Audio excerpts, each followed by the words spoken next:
Hello, hello, my precious grandbaby. It is time for us to read Genesis chapter 5 together. Now, this one's going to be a little interesting because it has a lot of names in it. So, if I say them wrong, you can laugh at me later, okay? But anyway, Genesis chapter 5. This is the written account of the descendants of Adam. When God created human beings, he made them like himself. He created them male and female, and he blessed them and called them human. When Adam was 130 years old, he became the father of a son who was just like him, in his very image. He named his son Seth. After the birth of Seth, Adam lived 800 more years, and he had other sons and daughters. Do you want to know how old Adam lived to be? He was 930 years old, and then he died. That's a long time. Anyway, verse 6. When Seth was 105 years old, he became the father of Enosh. After the birth of Enosh, Seth lived another 807 years, and he had other sons and daughters. Seth lived 912 years, and then he died. These guys are almost 1,000 years old. Oh my goodness. When Enosh was 90 years old, he became the father of Kenan. After the birth of Kenan, Enosh lived another 815 years, and he had other sons and daughters. Enosh lived 905 years, and then he died. I'll tell you a secret. When God made us, we weren't supposed to die at all. We were supposed to live forever. But something happened when they ate the fruit of the tree, and death came into the world. Not cool. But anyway, verse 15. Verse 12.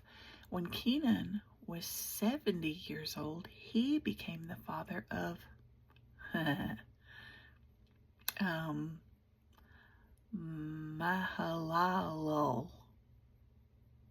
Mahalalel. Something like that. After the birth of Mahalalel,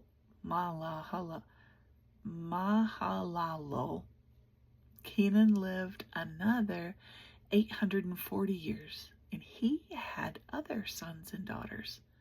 Kenan lived 910 years, and then he died.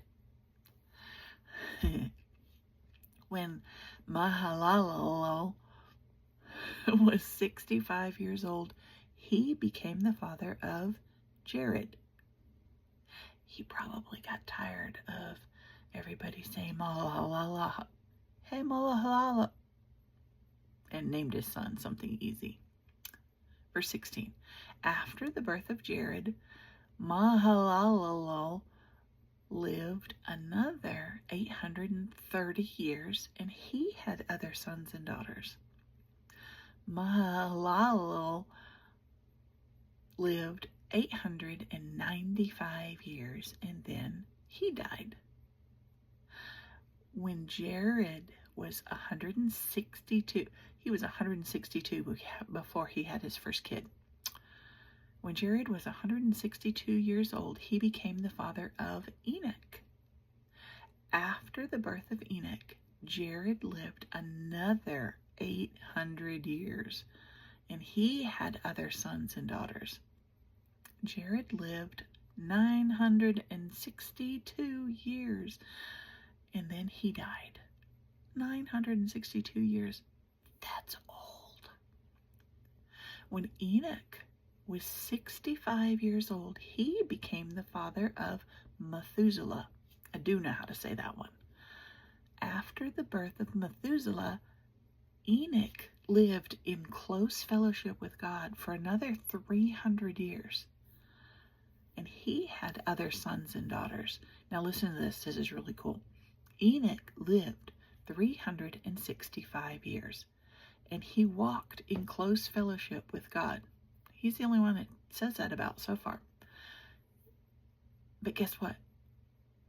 It says one day he disappeared because God took him.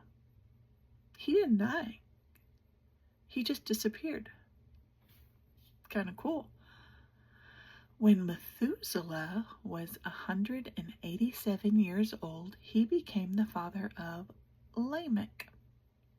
After the birth of Lamech, Methuselah lived another 782 years, and he had other sons and daughters. That's crazy. Methuselah lived 969 years old, and then he died. Fun fact, he was the oldest person named in the Bible, Methuselah, and he was 969 years old before he died. Wow. Verse 28, when Lamech was 180, these guys are ancient before they even have kids. Sorry, God. When Lamech was 182 years old, he became the father of a son. Sorry. Lamech named his son Noah, for he said, may he bring us relief from our work and the painful labor of farming this ground that the Lord has cursed. After the birth of Noah, Lamech lived another 595 years, and he had other sons and daughters. Lamech lived 777 years, and then he died. And then the last verse says, after Noah was 500 years old, he became the father of Shem, Ham, and Japheth. How would you like those names? Shem, Ham, and Japheth. 500 years old before he had them. Crazy. Anyway, that's chapter 5. A bunch of names, a bunch of old people that are now dead, except for Enoch. He disappeared. But tomorrow's story, that one's going to be interesting. So anyway, I love you with all my heart. I hope you sleep well, and I will be back tomorrow. Bye, sweetheart.